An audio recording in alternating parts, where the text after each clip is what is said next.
Thank you, Sandeep, calling me to deliver the lecture on this topic. Though I'm giving the lecture since very beginning, since you had started this symposium for the PG assemblies. So I'm just speaking on this. That is the focus point of my talk is that is hyperbilirubinemia or jaundice, bilirubin synthesis, transport, and metabolism, and what are the investigations is required to do in these patients, anesthetic issue relevant to anesthesiologist, implications of fluid administration, and anesthetic management. So hyperbilirubinemia is characteristics of many conditions, but it is diagnostic of none. And the significance of hyperbilirubinemia can only be assessed in relation to the results of the other investigation. So along with the estimation of the bilirubin, we have to judge certain other things in this disease. So jaundice is accumulation of bilirubin that causes yellow pigmentation of the plasma, leading to discoloration of heavily perfused tissues, and is probably skin and etc., where we usually check the jaundice. Carotinemia is another condition. It is because of the ingestion of the absorption of large amount of beta carotene and related pigments compounds, and probably in this condition, sclera is spared. And quinacrine is another condition where there is a discoloration because of the drugs, and most commonly drugs which causes discoloration of the skin and sclera are anti-malarial drug, rifampicin, tetracycline, and so many drugs are there. So how the bilirubin is generated? That is an issue. So bilirubin comes from the hemoglobin, and hemoglobin is broken down to heme and globin. And the heme portion, which is a pyrrole ring, in presence of the heme oxygenase, it produces carbon monoxide and biliverdin reductase make it to bilirubin.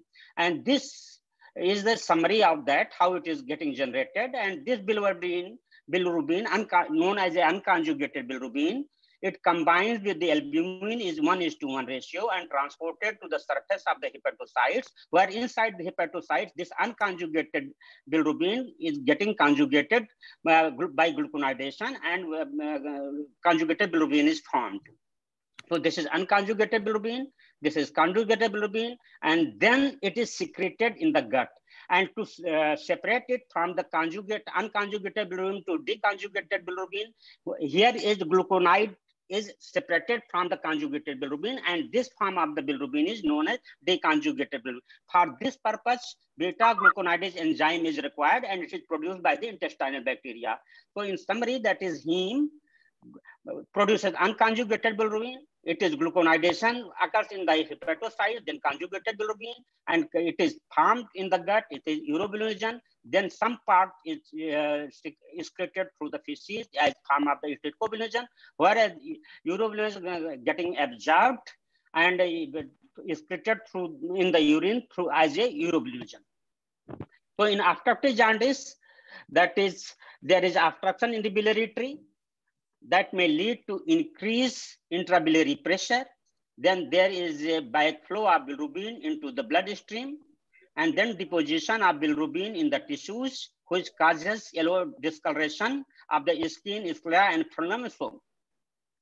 So is obstruction in the bile duct? Then we have to find out that if there is a obstruction, so that is, we can see in this diagram, there is a left hepatic duct and right hepatic duct. Both form the common hepatic duct, and below that, the cystic duct opens into it. It is forming the common bile duct. So this is the structure which is intrahepatic. That is a common hepatic duct where it is meeting from the left and right hepatic duct. Above that structure is intrahepatic, and below that is the extrahepatic. So obstruction, most commonly surgery is performed on the extrahepatic portion.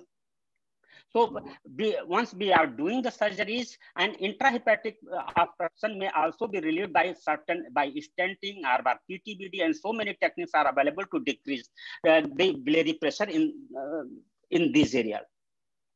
So what are the most common investigation in obstructive jaundice are performed? And most common is the number one, as I have said, that bilirubin. After that, that enzyme estimation is done, and serum alkaline phosphatase is the one enzyme which is most responsible to detect that this is the hepatocellular jaundice or the obstructive jaundice or jaundice of cholestasis. So that this enzyme is secreted from the hepatobiliary tree, that is a hepatobiliary tree, and it is secreted by the bone also, GI tract, and the placenta. So it is used to differentiate cholestatic disease from the parenchymal liver disease. There is increased synthesis in obstructive hepatobiliary disease, and it is of no value in differentiating intrahepatic from the extrahepatic obstruction. So we can diagnose that it is because of the obstruction, but intrahepatic and extrahepatic obstruction cannot be diagnosed by raised serum alkaline phosphatase. For that reason, we need to investigate by other means, most probably that is radiological investigations. So serum alkaline phosphatase, there is a raised serum alkaline phosphatase. We suspect that it might be the hepatobiliary version. Then we have to estimate 5-nucleotidase, and 5-nucleotidase, this enzyme remains at the surface of the hepatocytes. So if both are raised, that is serum alkaline phosphatase and 5-nucleotidase, we suspect that is the origin is most commonly from the hepatic one, hepatobiliary one. And for this, further, we can estimate that it has also come from the gamma-glutyl transpeptidase, which distinguishes this from the hepatic from the non-hepatic origin, because gamma-glutyl transpeptidase is most commonly reserved inside the mitochondria of the hepatocytes. So other investigations which are more commonly conducted in these patients are the bile acid estimation, and it is produced by the hepatocytes from the cholesterol to facilitate the absorption of the fat from the intestine, and primary bile acids, which are both are cholic acid and chenodeoxycholic acid, and it is further metabolized by producing secondary bile acid, that is lithocholic acid, deoxycholic acid, and acidic acid. So issue in the patient after for which this lecture is, so that is a systemic issue of the bilirubin need, because bilirubin is needed in the gut, or bile acids or bile salts are needed in that, because it is essential for absorption of the fat.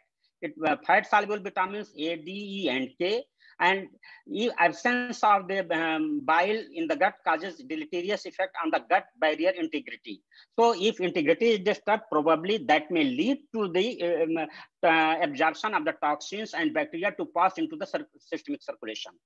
So peripheral vascular resistance is decreased with the normal blood pressure. So it indicates that if peripheral vascular resistance is decreased, there is a low blood pressure may exist.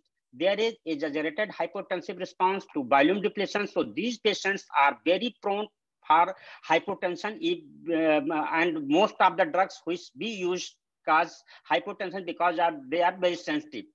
The vasoconstrictive capacity of systemic vascular resistance, systemic vasculature is diminished, and functional defects in expression of alpha-1 adrenergic receptor is also there. So because there is functional expression of alpha-1 receptor, which is a vasoconstrictor, and because they tolerate hypovolemia very poorly, so these patients should be properly hydrated. Obstructive jaundice causes bradycardia because deposition of the bile salts at the SA node. Bile acids have negative chronotropic and concentration dependent negative inotropic effect, and jaundice induced cardiomyopathy. So left ventricular function is impaired, and blunting of myocardial response to sympathetic stimulation may exist. So exaggerated hypotensive response to the cardiac depression, as we mostly our anesthetic drugs are the cardiac depression. So if we are using, we should consider that because alpha adrenergic receptor expression is decreased, there are systemic vascular resistance is decreased, and inotropic and chronotropic effect of the bile salts are there and bile acids are there. So these patients should be properly hydrated before taking further surgery. Immunological issues, that is intestinal permeability is increased, so that may lead to translocation of bacteria and endotoxins from the gut to the mesenteric lymph node, portal circulation, and the liver. The clearance capacity of Kupffer cells is suppressed. Endotoxins cross from the portal to the systemic circulation. Release of pro-inflammatory cytokines, potentially leading to the development of sepsis and renal complications. Bilirubin impairs bacterial activity of the neutrophils, diminishing bacterial clearance capacity. Renal issues are most common. There is a decreased peripheral vasoconstriction with increased renal vasoconstriction, may shift of the renal blood from the outer cortex to inner medulla. So that is the cause of the acute kidney injury in these obstructive patients. Synthesis of endothelin-1 by renal papillary tissue is raised, which lead to renal artery vasoconstriction and reduce GFR. So decreased urine output because of the renal artery vasoconstriction.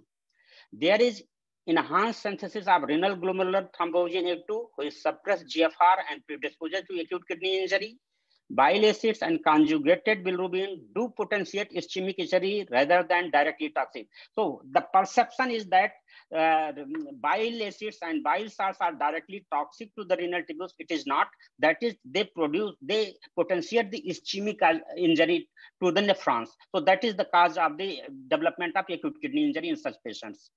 Bile acids reduce sodium and water absorption from the proximal tubules and diminish urine flow, fractional sodium and potassium excretion, increase the risk of hypotension and renal failure. Hemostatic issue, coagulation factors, fibrinogen, prothrombin, factor 5, 7, 9, 10, and 13, prekallikrein are produced in the liver. Impaired production of coagulation factors by the damaged hepatocytes and poor absorption of vitamin K may occur in such patients. Platelet function in obstructive jaundice may also be impaired, and this could be related to increased bile acid concentration.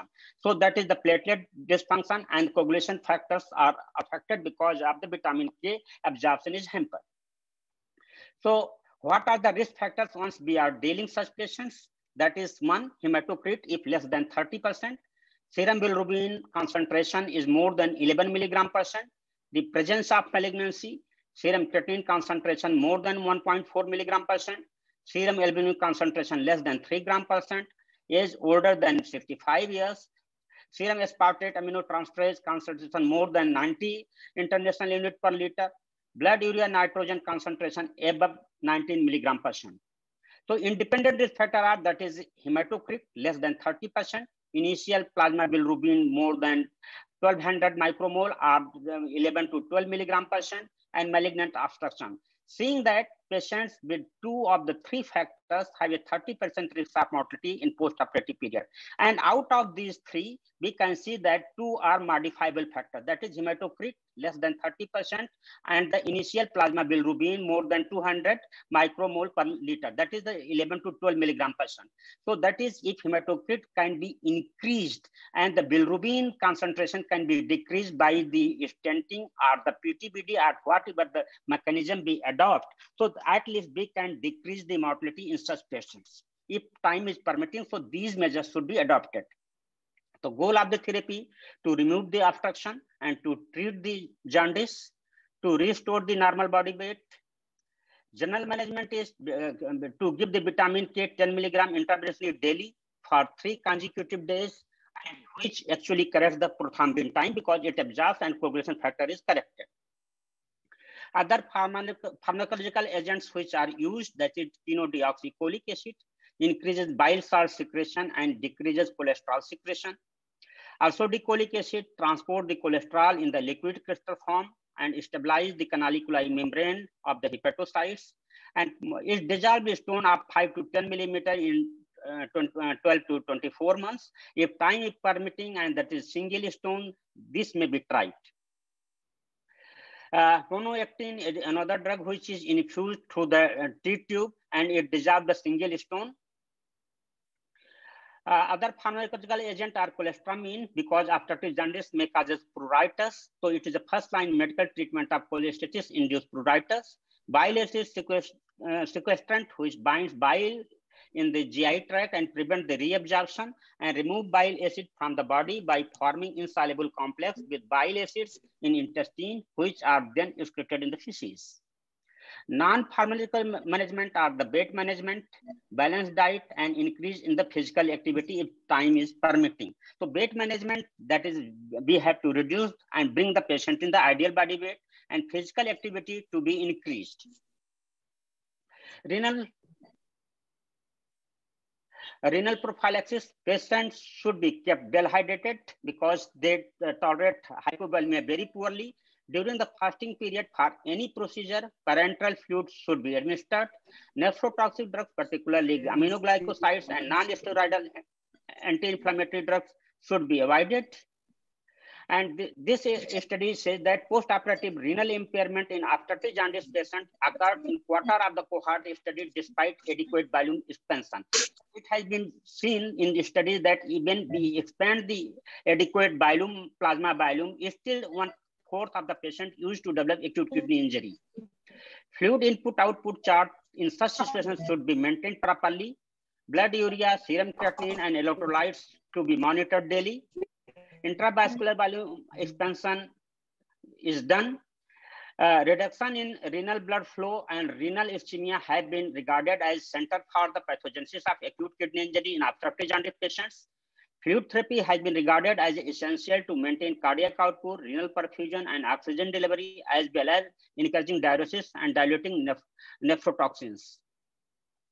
AKI can occur despite significant elevation of the total organ blood flow also. So that is what the initial concept was, that if we are giving excessive fluid, then probably we are preventing acute kidney injury. But excessive fluid, non-judicious use of the fluid may also lead to the acute kidney injury in obstructive jaundice patient. Local and systemic inflammatory response is the responsible for that. Change in the intrarenal blood flow distribution, that is from the cortical to the medulla side, diversion of the flow is another cause of the acute kidney injury. Microcirculatory dysfunctions and glomerular hemodynamics are responsible for. So all accounts for the loss of kidney function, even in the presence and maintenance, are increased renal blood flow. So by just increasing the renal blood flow is not going to help, because in the studies has demonstrated that even we have increased the renal blood flow and maintained the blood pressure, is still the 1/4 of the patients, 25% of the patients used to develop acute kidney injury. And fluid-induced acute kidney injury is the possible mechanism in such patients. Fluid-induced acute kidney injury involve multiple potential mechanisms, that is activation of the tubuloglomerular feedback, increased intravascular oncotic pressure, osmotic nephrosis, kidney parenchymal edema, or venous congestion. So to maximize renal perfusion pressure and oxygenation, fluid therapy is aimed to restoring systemic blood pressure and cardiac output. Fluid administration augments both cardiac output and the renal blood flow, but without overall increase in the renal oxygen delivery. So that is most important part, that we have to increase the oxygen delivery, renal oxygen delivery, so we can decrease the acute kidney injury. And for that reason, we have to raise the hematocrit up to 30%. So this is the diagram.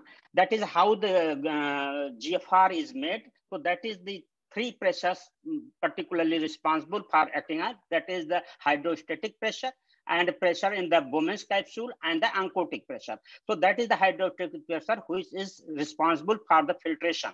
But if we are giving the albumin or colloid that increase the oncotic pressure, so GFR may decrease because of that. So the improved response may be transient. If we are giving fluids or the colloids, then improved response may be transient and may not correlate with the increased renal oxygen delivery, microvascular oxygenation, or improved survival. So there are conditions in which an fluid requirement for restoration of circulating volume and the benefits of fluid restoration in individual patients are likely to be dependent on its quantity and the timing. So that is very, very important, that at what time point we are administering fluid and what quantity, the amount of the fluid is also important. So we have to adequately hydrate, but overzealous hydration may lead to acute kidney injury, as I explained the mechanism. So maintenance of renal blood flow and renal perfusion pressure. Initial approach should be to reverse the hypovolemia. If the patient is hypovolemic, then our aim should be to reverse it. Inotropic therapy should be started for the management of low cardiac output. A vasopressor such as norepinephrine is an excellent first-line vasopressor agent. Vasopressin and terlipressin may be useful agent in treatment of post-operative catecholamine-resistant vasodilatory shock. So those patients which are not responding to norepinephrine, then alternative vasopressor, vasopressin and terlipressin may be considered. Minimum blood pressure should be kept between 65 to 75 millimeter is often targeted in the clinical practice. A higher target may be necessary in patients with the pre-existing hypertension. Acute hypotension that is systolic blood pressure less than 90 millimeter mercury is associated with the development of acute kidney injury. So serum albumin level and the clinical outcome, that is the most commonly we see that if we are giving the albumin, that is going to help for that. But those with the albumin less than 35 gram per deciliter per liter had a 2.6 times greater mortality than those albumin more than 40 gram per liter. So low serum albumin 3 months after hospital discharge was associated with a poor long-term prognosis. Third, treatment of pre-existing hyperbuminemia studies have not shown any beneficial outcome with the exogenous administration of albumin. So that is, exogenous administration of albumin is not indicated in such patients. That is, if clinically and nutritionally we can build up, that is the better thing. But if we are administering exogenously, probably it is not going to help the outcome. So in patient with the ICU, use of either 4% albumin or normal saline for fluid resuscitation results in the similar outcome at the 28 days. Pulmonary edema and lung injury score are not affected by the type of fluid, indicating that human albumin is not superior to the cheaper alternative. So crystalloid is as choice and it is economical.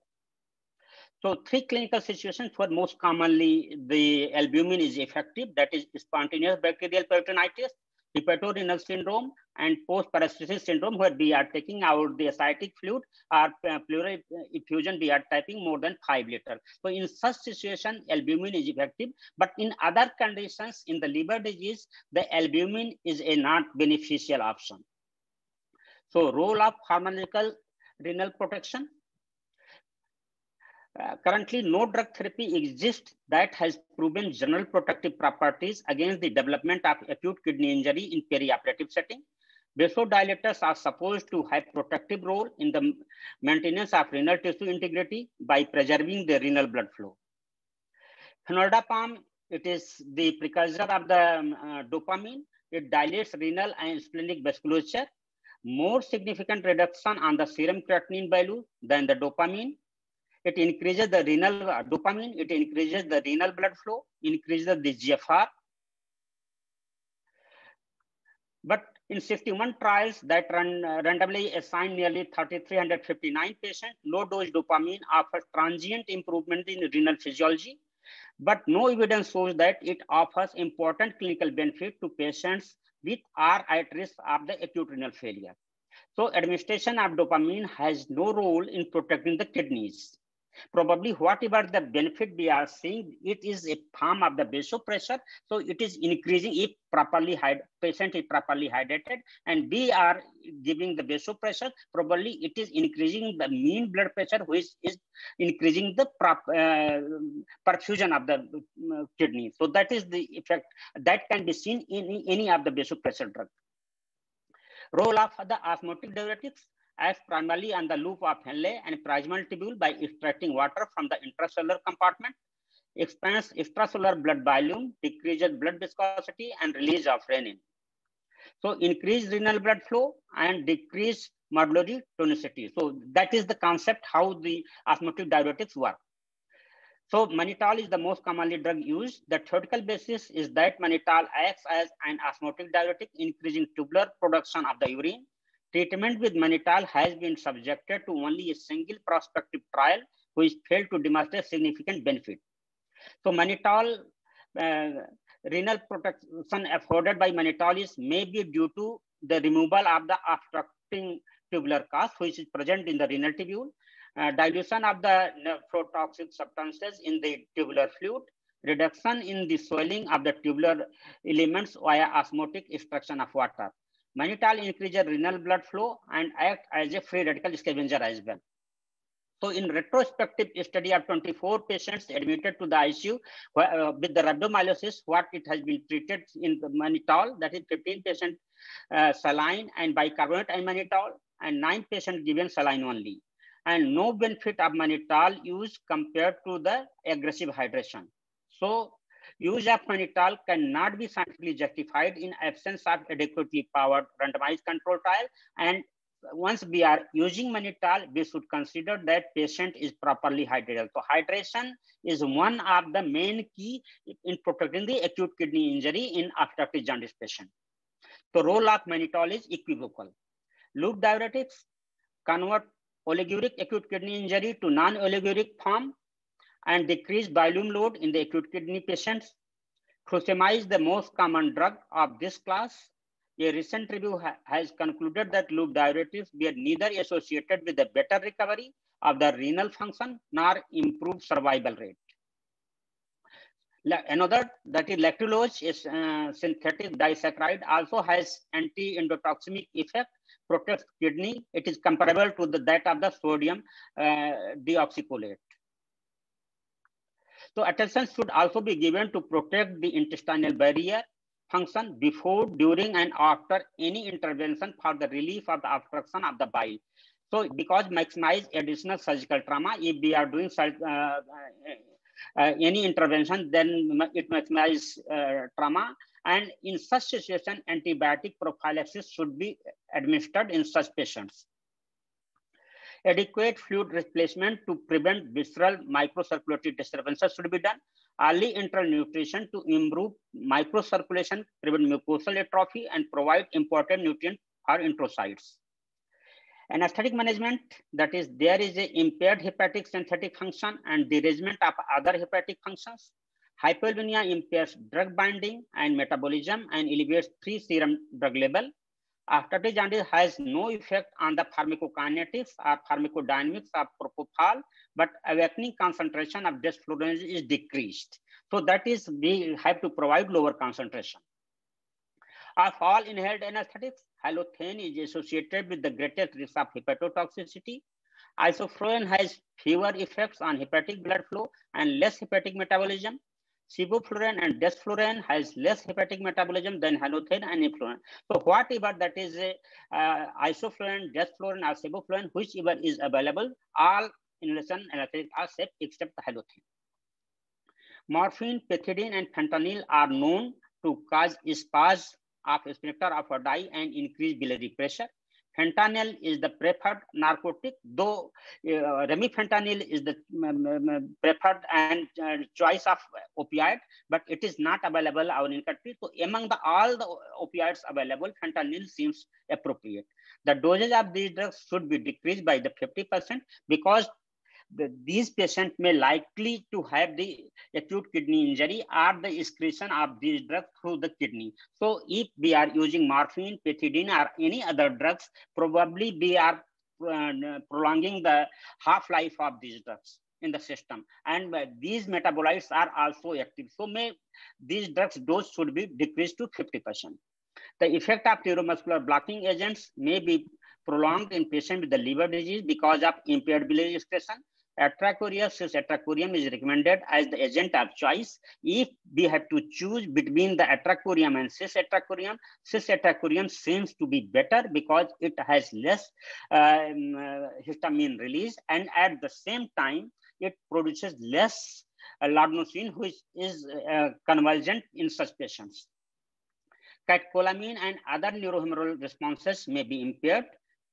Intraoperative hypovolemia or hemorrhage may not trigger the adequate compensatory mechanism. Anesthetic causing sympathetic blockade further blunts this response. So if we are combining regional block and the general anesthesia, we have to be cautious that if we are blocking the sympathetic blockade is not going to initiate the changes that is tachycardia and hypotension in such patients. So probably in such patients, we should be too much cautious. Induction by propofol, keeping in mind its negative inotropy and vasodilatory effect as well as high protein binding. Thiopentane can also be used as its effect is terminated by the distribution and not by the hepatic metabolism. Fentanyl may be used for intraoperative analgesia. Atrachurium, cis-atrachurium, as I said earlier, is the muscle relaxant of choice. Reversal with the glycopyrrolate and neostigmine may be considered. Maintenance of anesthesia can be done by the sevoflurane, isoflurane, or desflurane. Factors should be considered in prescribing medications. That is, long-acting opioids should be used with caution. Fentanyl and remifentanil provide a similar and acceptable degree of analgesia with minimal effect on the liver function and on hemodynamics. Remifentanil has more rapid onset and shorter recovery profiles and is useful in relieving the agitation and anxiety. The combination treatment with the opioid and paracetamol at dose of 2 to 3 grams per day is acceptable. Combination formulation improves analgesia with concurrent reduction in some opioid-related side effects. Optimized pain relief allows early mobilization and provides a rational basis for the enhanced recovery. And another, that is the perioperative fluid management, that is which fluid should be used. So as of now, the ideal fluid currently does not exist. Of existing options, use of hydroxyethyl starch and high chloride containing crystalloid solution should be discouraged. There is a lack of direct evidence that balanced crystalloid solution confers benefit. The trend of recent data support that advantage of balanced solution over the 0.9% saline. So if we are having choice, then we should give the balanced salt solution in such patients. During resuscitation, isotonic balanced crystalloids are gaining momentum, making them a pragmatic first choice. Starches have probably better plasma expanding capacities, but should be given only in limited indication with great caution. And these are the few solutions which are most commonly used. And we can see that is the plasma light seems the ideal situation for giving in such patients or any other surgical patients. So the ability of fluid loading to protect the kidney from injury remains unproven and untested. Fluid loading can induce organ edema and may cause renal injury. There is high quality evidence that hydroxyethyl starch containing fluids are nephrotoxic, and some evidence that they may increase mortality in septic patients too. Fluids with high chloride content like isotonic saline may decrease renal perfusion and glomerular filtration rate. Balanced crystalloid solutions are superior to 0.9% saline in the majority of the situation. Lack of demonstrable outcome benefit for the synthetic colloids in surgical patients and harm in the critical care population suggests synthetic colloids should not be used in the perioperative period. So in summary, we have to correct anemia, preoperative therapy to reduce sepsis and endotoxemia by giving antibiotics, correct coagulopathy by administering vitamin K supplementation, improve nutritional status if time is permitting. Use of albumin to reduce free plasma bilirubin is questionable. Maintain urinary output more than 50 ml in adult patients. Fresh frozen plasma to maintain adequate coagulation if it is not corrected by the vitamin K administration. Intravenous antibiotic to prevent sepsis. Maintain urinary bilirubin with the adequate blood and fluid replacement and mannitol as necessary. Provide adequate pain relief. Thank you for your kind attention.